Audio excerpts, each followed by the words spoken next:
Alright,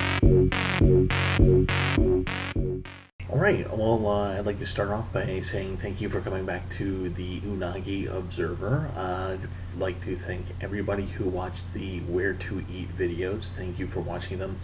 They truly are a labor of love. This video is a Post-Otakon video where I want to talk a little bit about my experiences there. And so, why don't we just go ahead and get started. Okay, so first I'd actually like to address a couple of complaints that I've noticed, and they've been kind of going from year to year to year. And those have to do with, mostly with the lines. It's a little mystifying to me, and I'll explain in a moment. I don't really have problems with the lines at Otakon. It's a convention, so at conventions you're going to run into lines. So you're not going to be able to get anywhere instantaneously. So you kind of have to build that into what you're going to be doing at the convention. So sometimes I kind of wonder about the complaints about lines. In particular, two complaints. One was the over 18 wristband line. It really only took me about 40 minutes. I actually budgeted about an hour and a half to stay in line to get the wristbands, because I've noticed that it takes a little while to get through the process to look at your ID and get your wristband. For some reason, people had a real big problem with that and were complaining about missing stuff. And I'm sort of the opinion that, well, the guidebook, the website, and signs should kind of tell you when and where you need to go. And for the most part, that worked for me.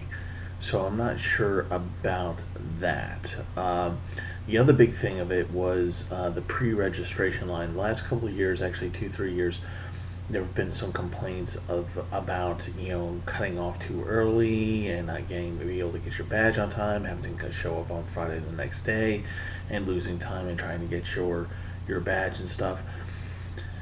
I have to tell you, I've been going to Otakon since 2003. I've only missed one Otakon, and on pre-registration today, for pre-registration to pick up my badge, I've always made it a point, like whether I've written it on my blog or done a video here, to tell you to budget time for it, that you need to get there early and you'll get your badge. Now, there have been some years where I got it pretty quickly, some years that it's taken me a while to go through the line.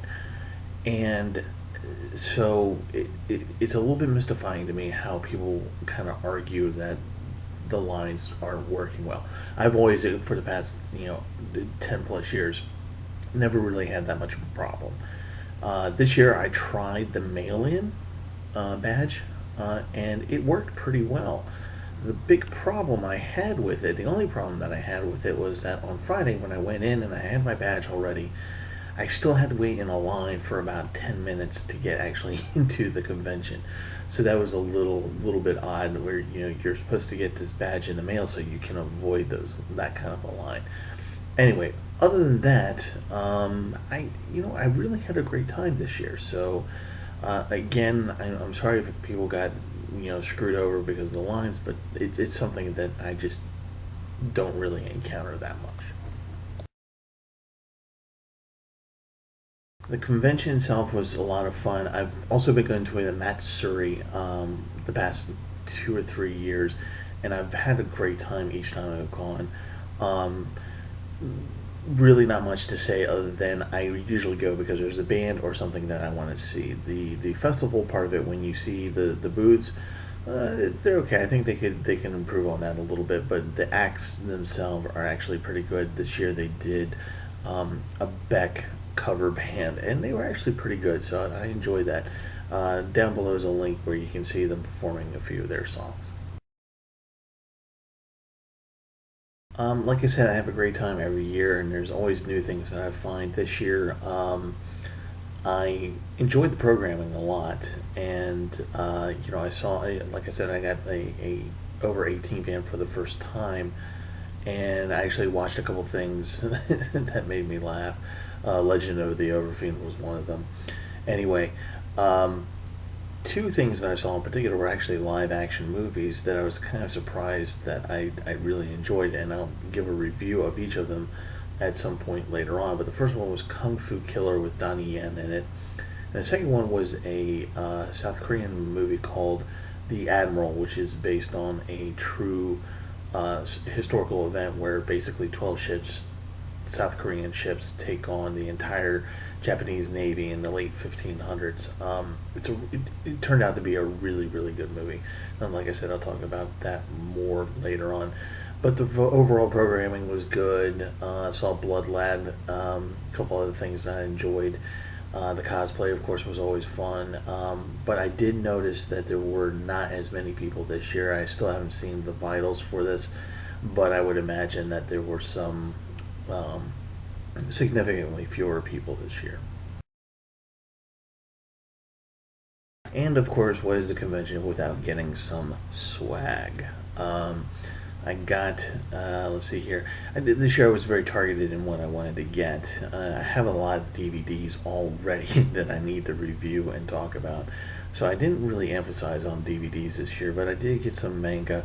Ghost in the Shell manga, as you can see here. I also got one of my favorite mangas out there right now, which is the Kurosawa Corpse Service, and I'm going to do a review on that series at some point in the future. Really good. The DVD I did get was the Tenchi Muyo television series. It's not the OVA, it's actually something else, which I really enjoyed when I saw it on Adult Swim way back when.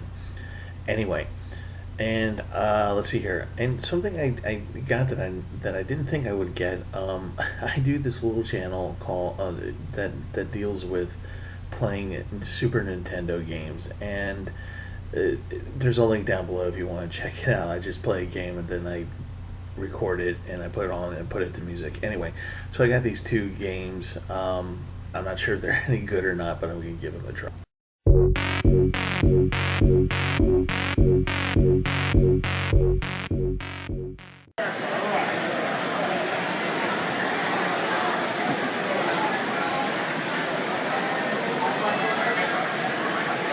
Awesome. Thanks.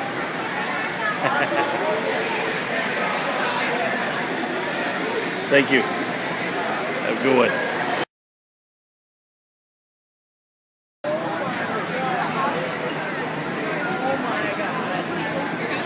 Oh my god. Oh man. Oh my god. Oh my god.